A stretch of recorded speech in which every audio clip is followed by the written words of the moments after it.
हमारे पास सेंटर पर एक माता जी आती हैं, मुझे लगता है 65 साल 70 साल की होंगी आयु शरीर की।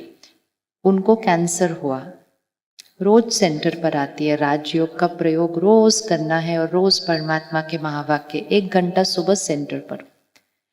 तो सेंटर पर आ रही थी, कैंसर हुआ, इलाज हुआ। इलाज होते पूरा होते होते उनकी बेटी को भी कैंसर हो गया।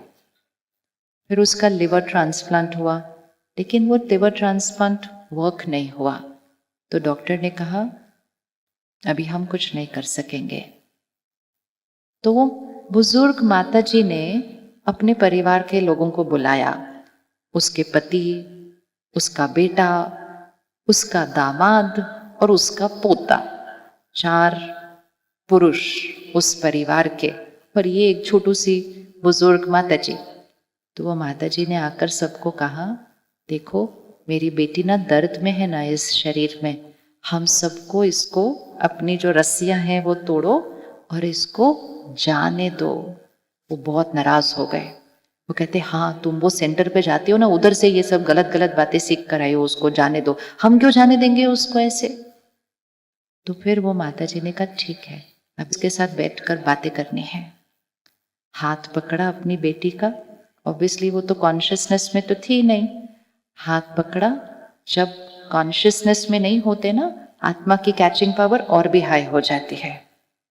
हाथ पकड़ा, उससे बातें की, उसको शुक्रिया किया, और सबसे इम्पोर्टेंट चीज उसको बोली, तुम अपने परिवार की चिंता मत करना, तुम अपने बेटे की भी चिंता मत करना, हम बैठे हम ध्यान रखेंगे सबका, तुम आराम से अपने नए शरीर की तरफ चलो, तुम यहाँ किसी के बारे में नहीं सोचो।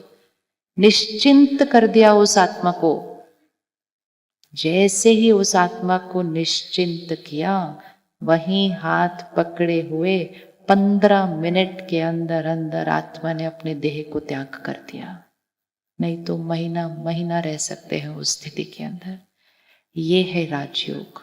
राजयोग मतलब मन की अपनी शक्ति, कि खुद प्यार से मेरा क्या होगा नहीं सोचकर तुम दर्द में नहीं रहो हमारी वजह से, ये कहकर आत्मा को प्यार से विदाई देना।